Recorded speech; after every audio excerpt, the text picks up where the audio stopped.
He thought he had erased his past with a single sentence. But fate had a way of returning what was never meant to disappear. Victor Hale stood beneath the soft golden lights of a quiet downtown cafe.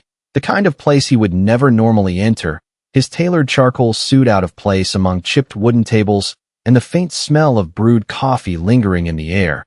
And yet something had pulled him inside. Something he couldn't quite explain, until he saw them. 3 small children, no, older than 3, sitting side by side at a corner table, their laughter soft but unmistakable, their tiny hands reaching for the same glass of orange juice. And then it happened. The moment that made his breath catch in his throat, because one of them turned, just slightly, and in that brief flicker of movement, Victor saw it, the unmistakable reflection of himself in the child's face, the sharp line of the jaw, the familiar curve of the eyes, features he had seen in mirrors all his life. Now, staring back at him from someone who should not have existed. His body stiffened, his fingers tightening ever so slightly at his side, as if trying to hold on to something slipping beyond his control. And then the second child looked up, then the third, and suddenly it wasn't a coincidence, it wasn't imagination, it was a truth standing right in front of him, quiet and undeniable. The room didn't change. The soft music continued, cups clinked gently in the background. But for Victor, everything had already shifted, because across that small table sat 3 living reminders of a moment he had long buried. A moment sealed with cold indifference and a voice that had never once trembled. He didn't move closer, not yet, his polished shoes rooted to the floor as his mind struggled to catch up with what his eyes had already accepted. And just as he was about to step forward, a woman entered the frame of his vision, carrying a tray with careful hands, her posture steady despite the weight she bore. And when she set the tray down in front of the children, her face came into the light, and Victor felt something far heavier than surprise settle deep in his chest. Amara Johnson, her name surfaced. Before he could stop it, before he could deny it, because there was no mistaking her, not the quiet strength in her expression, not the calm way she brushed a curl away from one child's forehead, not the gentle smile she offered them as if the world had never been cruel to her. She hadn't seen him yet, and for a moment, that gave him something dangerously close to relief. But it didn't last, because the truth didn't need her eyes to meet his. It was already there, alive and breathing in front of him, 3 times over. And in that stillness, in that unbearable silence that no one else seemed to notice, Victor Hale finally understood something he had never allowed himself to feel before, that some choices don't disappear. They wait, they grow, they return, and when they do, they don't ask for permission. They simply stand before you, undeniable, unshaken, and real. He should have walked away, because every instinct in him warned that stepping closer would mean confronting something he could no longer control. But Victor Hale had never been a man who turned his back on anything, not deals, not enemies, and certainly not the quiet pull of a truth that refused to stay buried. So he moved, one measured step at a time, his polished shoes barely making a sound against the worn wooden floor as the distance between him and that small table disappeared inch by inch. And still, Amara did not look up. She was focused on the children, adjusting a napkin, wiping a small spill with the kind of care that did not ask for recognition, her movements calm, practiced, as if this life, this struggle, had shaped her into something steady and unbreakable. And for a brief moment, Victor noticed something that unsettled him more than anything else. There was no trace of bitterness in her expression, no visible anger, only a quiet strength that made his chest feel unexpectedly tight. One of the children laughed again, a soft, unguarded sound, and it echoed in a way that felt unfamiliar to him, because it was not built on power or control. It was simple, honest, and completely out of his reach. And that was when the smallest of the 3 turned fully toward him, their eyes locking for just a second longer than coincidence allowed, and the child tilted their head slightly, studying him with an innocent curiosity that carried no fear, no hesitation, only a question that had not yet found its words. Victor stopped just a few feet away, close enough now to see the details he could not ignore, the matching features, the shared expressions, the undeniable connection written in something deeper than appearance. And yet his voice did not come. It stayed locked behind a wall he had built years ago, the same wall that had once made it easy for him to speak a sentence that erased responsibility with surgical precision. Amara finally sensed the shift in the air, the subtle change that comes when someone enters your space with intention, and slowly, she straightened, her hand resting lightly on the back of one chair as she turned, her eyes meeting his for the first time in 3 years, and the moment stretched, not with shock, not with anger, but with something far more powerful. Recognition without surprise. She had imagined this moment before, perhaps not the exact place or time, but the possibility of it, and now that it stood in front of her, she did not step back. She did not lower her gaze. She simply held it, steady and unwavering, as if she had already made peace with everything he had tried to deny. Victor opened his mouth slightly, the beginning of a word forming, but it dissolved before it could exist, because there was nothing he could say that would rewrite the past, nothing that would undo the weight of what stood before him now. And in that fragile silence, one of the children tugged gently at Amara's sleeve and asked in a soft voice, "Mom, who is that?" And the question lingered in the air, simple and pure, yet heavy enough to hold 3 years of absence inside it. Amara glanced down at the child, her expression softening for just a moment, and then she looked back at Victor, not with accusation, not with expectation, but with a calm that left no room for escape, because the truth did not need to be spoken loudly. It was already here, breathing, waiting, and for the first time in his life, Victor Hale realized that silence could be louder than anything he had ever said. The question from the child did not demand an answer, but it refused to disappear.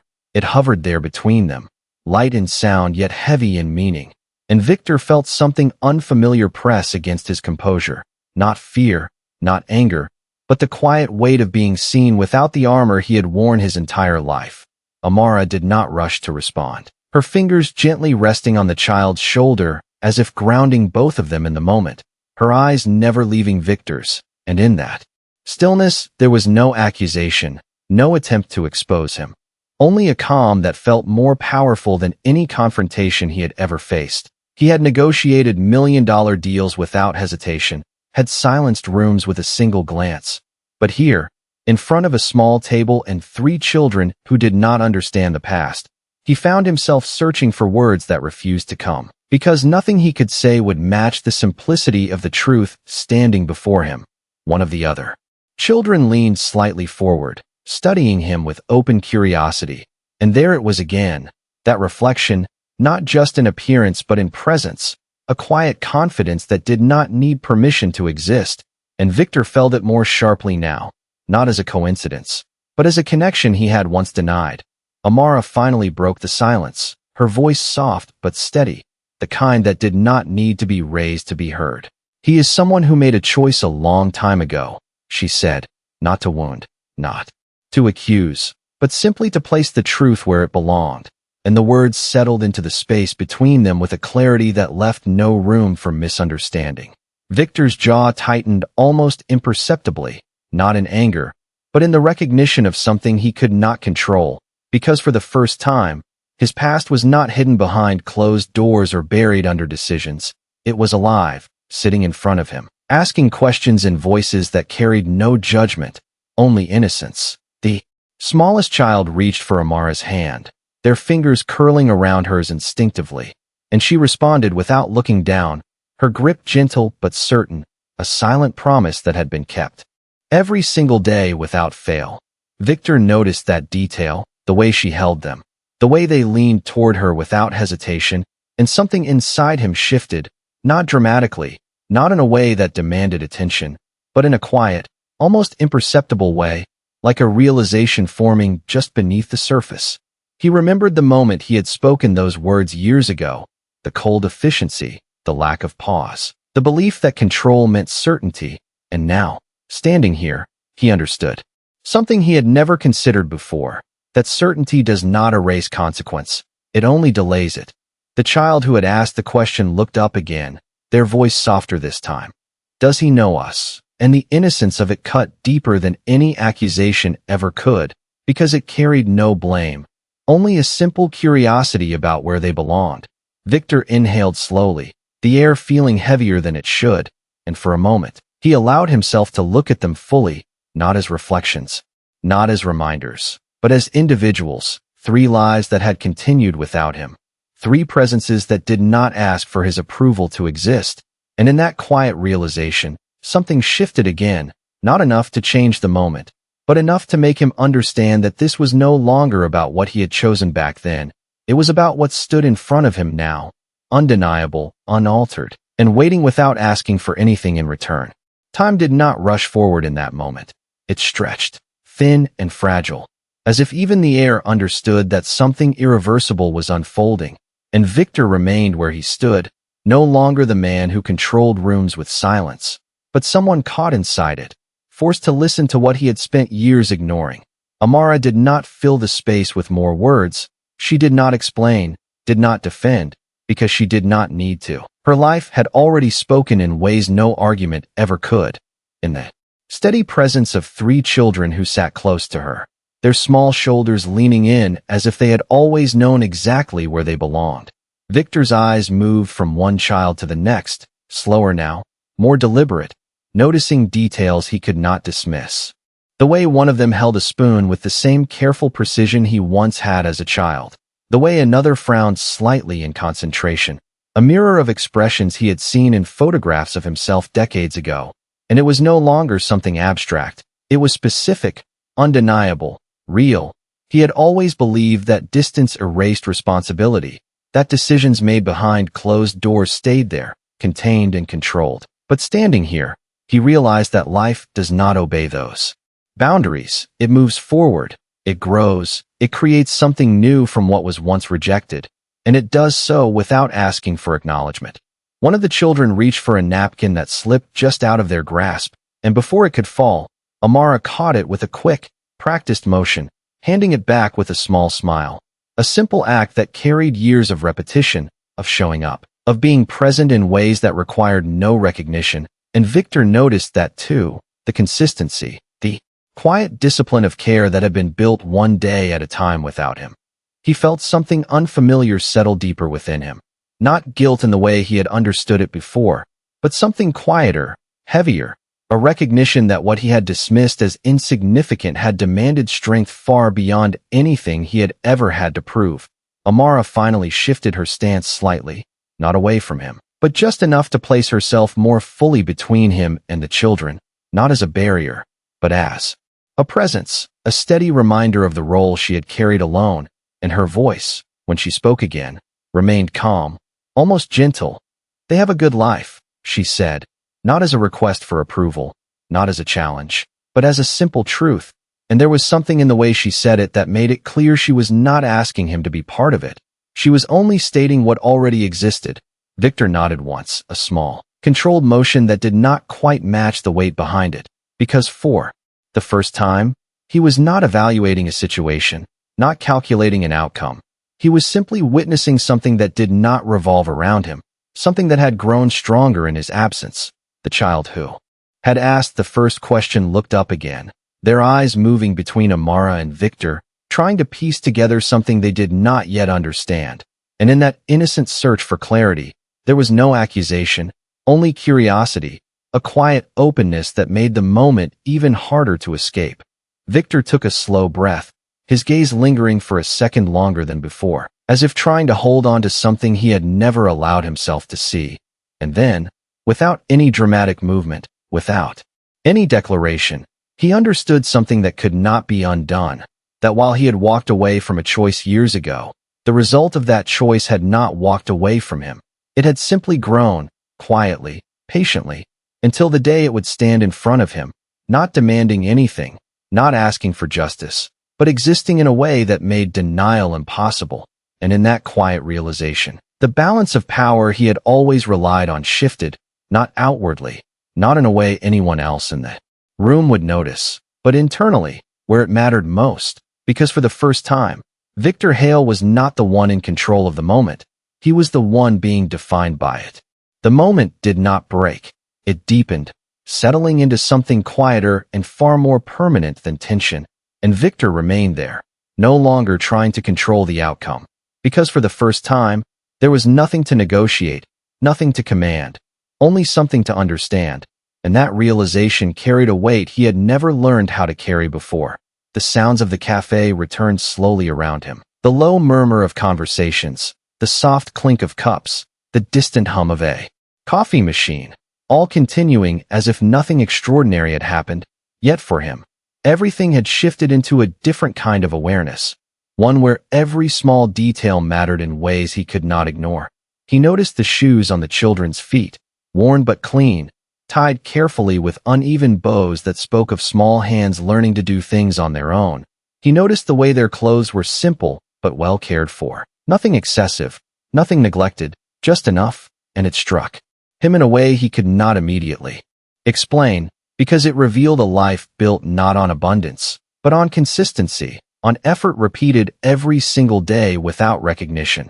Amara reached for a small paper bag beside the table, pulling out neatly packed sandwiches, dividing them evenly without hesitation, making sure each child received the same portion, and the routine of it spoke louder than any story she could have told. It was not improvisation. It was structure, something she had created and maintained through years that he had chosen not to be part of. Victor felt his gaze linger on her hands, noticing the faint signs of work, the subtle roughness that did not belong to comfort. And yet there was no complaint in the way she moved, no visible burden in her posture, only a quiet determination that had shaped her into someone stronger than the circumstances that once surrounded her. He remembered the version of her from before, quieter, more uncertain, someone who stood on the edges of rooms rather than at the center of her own life. And the contrast between then and now was not dramatic in appearance, but undeniable in presence. Because she no longer looked like someone waiting for permission to exist, she simply existed, fully, without apology. One of the children offered her a small piece of their sandwich, holding it up with a smile that carried pure generosity, and Amara accepted it with a soft laugh, leaning down just enough to take it, not because she needed it, but because she understood what it meant to them. And in that simple exchange, Victor saw something he had never been part of.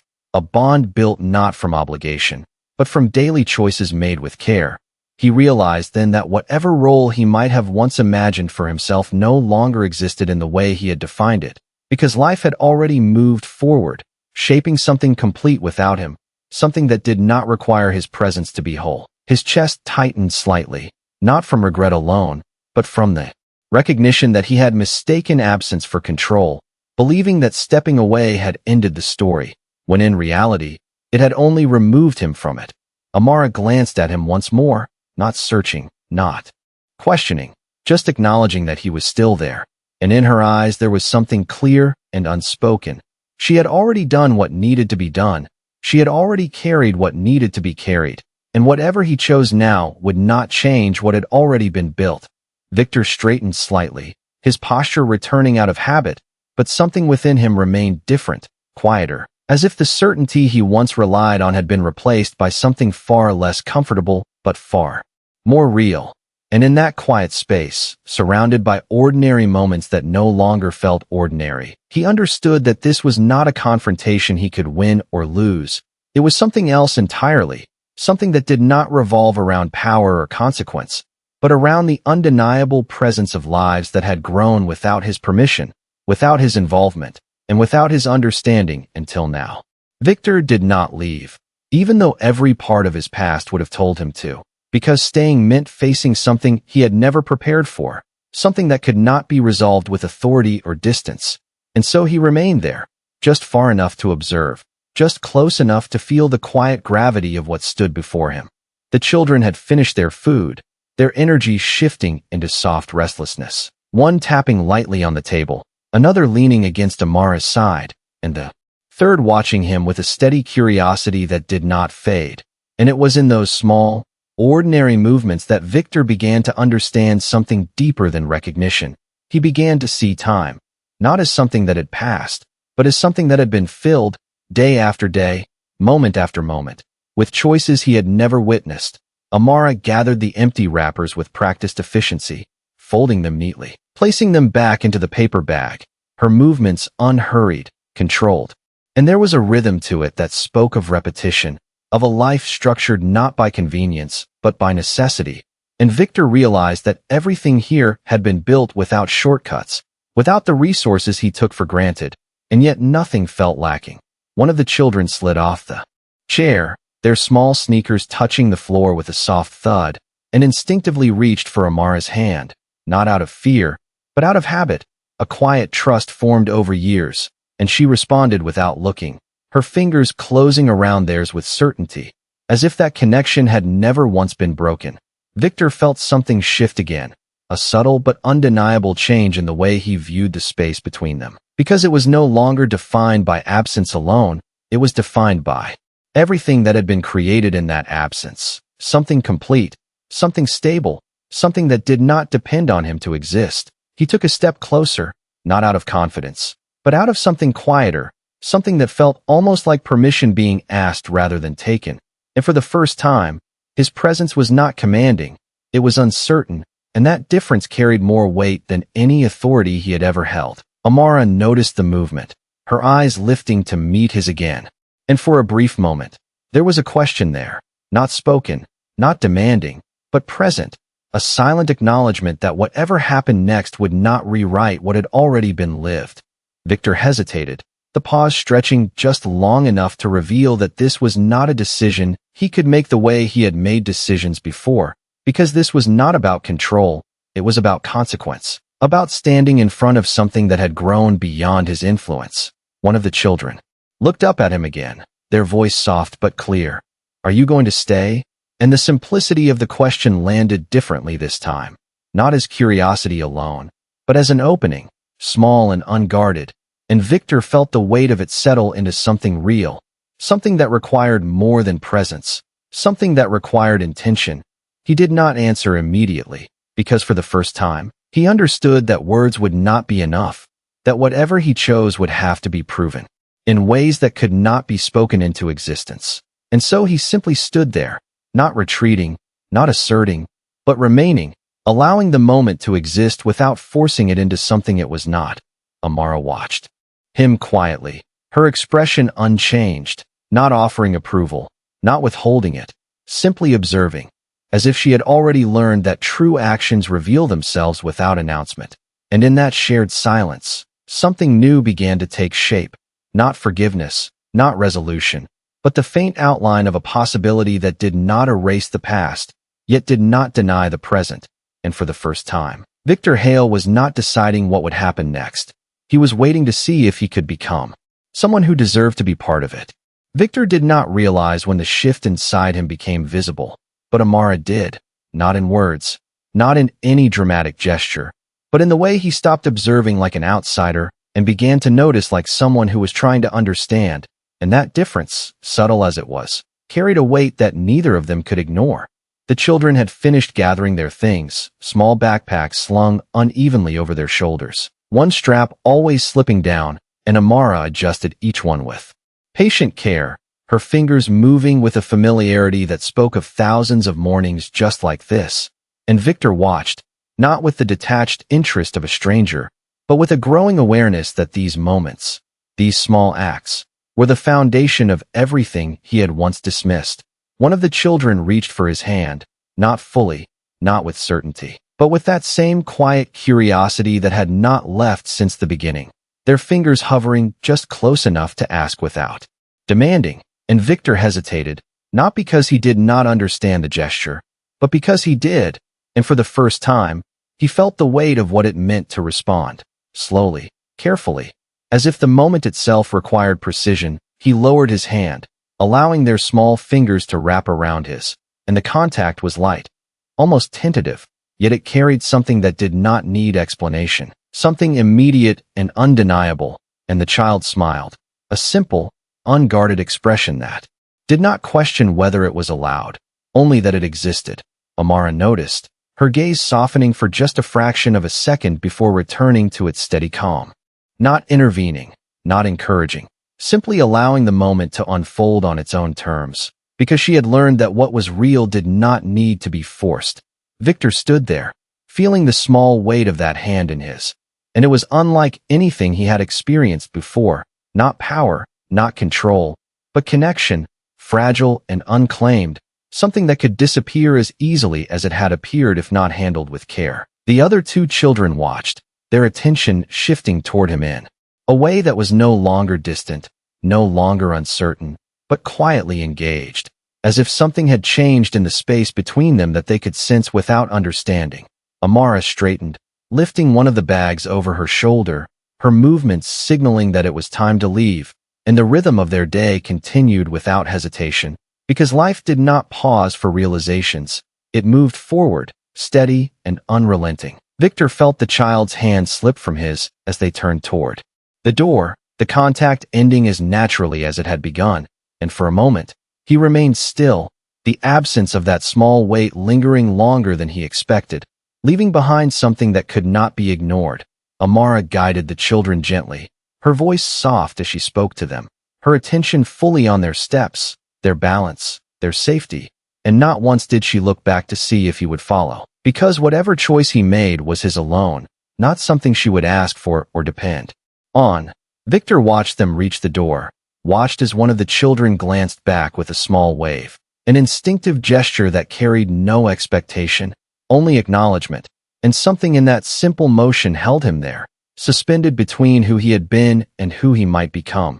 He took a step forward, not out of certainty, not out of obligation, but out of something quieter, something that had begun to take shape in the silence between moments. And though nothing had been promised, nothing had been forgiven, the distance between them no longer felt absolute. It felt like something that could be crossed, slowly, carefully, one step at a time, if he chose to move forward and if he could learn, for the first time in his life, how to do so without trying to control the outcome. The door opened with a soft chime that barely disturbed the quiet rhythm of the cafe, and as Amara stepped out into the late afternoon light, the world beyond seemed brighter, louder, filled with movement that did not wait for anyone. Yet Victor followed, not with urgency, but with a steady pace that matched the distance he was learning to cross. The sidewalk stretched ahead, lined with parked cars and the distant hum of traffic, and the children walked close to Amara, their steps uneven but confident, as if they had memorized this path through repetition rather than instruction, and Victor noticed that too. The way they moved through the world with a sense of belonging that did not come from privilege, but from familiarity. He stayed a few steps behind at first, not intruding, not assuming, simply present, and for a moment, that distance felt appropriate. A space that acknowledged everything that had come before without forcing it into something it was not. One of the children slowed slightly, turning their head just enough to make sure he was still there, and when their eyes met his, there was that same quiet recognition, not questioning, not demanding, just a silent awareness that he had not disappeared, and Victor gave the smallest nod, an instinctive response that felt more genuine than any words he could have offered. Amara reached a crosswalk and paused, her hand lifting gently to signal the children to stop, her attention focused entirely on their safety, scanning the street with a care that had become second nature. And Victor found himself stepping closer without thinking, positioning himself slightly to the side, not taking over, not directing, but sharing the space in a way that felt unfamiliar and yet necessary. The light changed, and together, without coordination, they began to cross, the children moving between them, their small steps bridging a distance that had once seemed impossible. And in that brief moment, something shifted again. Not visibly, not dramatically, but in a way that settled deeper than anything spoken, because for the first time, Victor was not watching from the outside. He was part of the movement, part of the moment, even if only slightly. On the other side, the children continued forward, one pointing at something ahead with excitement, another adjusting their backpack again, and Amara responded with quiet patience, her voice soft, her presence constant, and Victor listened, not to the words themselves, but to the tone, the steadiness, the absence of strain that came from knowing exactly what needed to be done without hesitation. They reached a small bus stop, the kind that blended into the background of the city, simple bench, faded schedule posted behind glass, and Amara guided the children to sit, checking each of them with a quick glance that held more care than any elaborate gesture. And Victor stopped a few feet away, uncertain now, because this felt like a boundary, not one spoken, but one understood, a place where his presence was no longer neutral. where staying or leaving carried meaning. The bus was not there yet, and the pause stretched, filled with the quiet sounds of the street, footsteps passing, distant voices, the occasional car slowing at the intersection, and in that space, Victor realized that this was the moment that mattered, not the shock of recognition, not the weight of the past, but the simple choice of what he would do next without expectation of outcome. Amara looked up at him once more, her gaze steady, not inviting, not rejecting, simply acknowledging that he was still there, and for a brief second, something unspoken passed between them, not forgiveness, not agreement, but a recognition that whatever came next would be shaped by actions, not words. One of the children leaned against her shoulder, their eyes beginning to drift, the energy of the day settling into quiet fatigue, and she adjusted slightly to support them, her movements instinctive, practiced. And Victor felt that same quiet pull again, not to take control, but to understand what it meant. To remain, to be present without claiming space that had not been offered.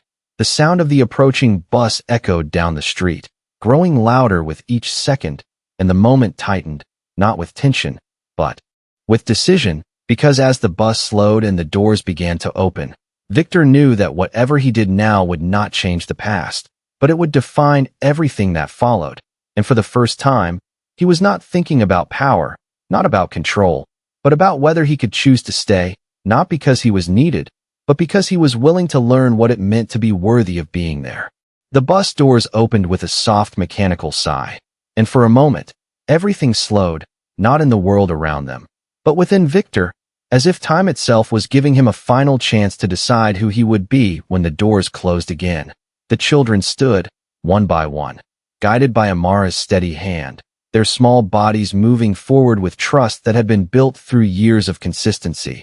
And Victor watched them step onto the bus, each movement simple, yet filled with something he had never earned, something that had been given freely to the one who had stayed.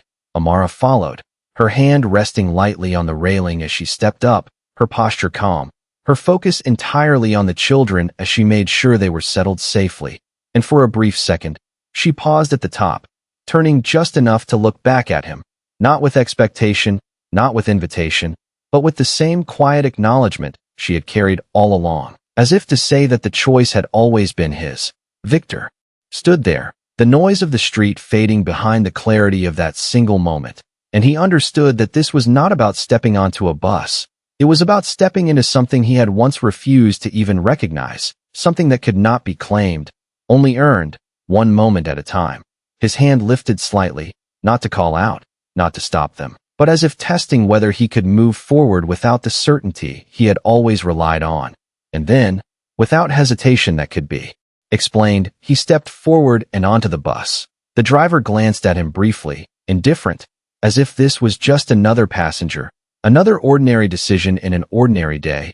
But Victor felt the weight of it settle deeper than anything he had chosen before, because this was not about destination, it was about direction. He moved down the narrow aisle, the hum of the engine vibrating softly beneath his feet, until he reached the row where they sat, and he stopped, not assuming a place, not taking a seat without acknowledgement, simply standing there, present. One of the children looked up first, their face lighting with a quiet recognition that did not question his presence, only accepted it, and they shifted slightly, creating space without being asked, a small gesture that carried more meaning than any words could hold. Victor sat, carefully, leaving enough room, not too close, not too distant, and the bus began to move, the city outside blurring into motion as the moment settled into something steady. Amara did not speak, her gaze forward, her hand resting lightly over one of the children's, but there was no tension in her posture, no resistance, only a quiet awareness that something had changed, not in what had been built, but in what might be allowed to exist. Alongside it, the children leaned against her and against the space between them, their presence bridging a distance that had once been defined by absence. And Victor felt it, not as something he owned, not as something he controlled, but as something he was being allowed to witness, to be near, to learn from. The bus continued down its route, stopping and starting, carrying strangers with their own stories, their own choices. And in that ordinary movement, something extraordinary settled into place. Not loudly, not dramatically, but with a quiet certainty that did not need to announce itself. Victor Hale had once believed that a single sentence could erase responsibility, that walking away meant the story ended.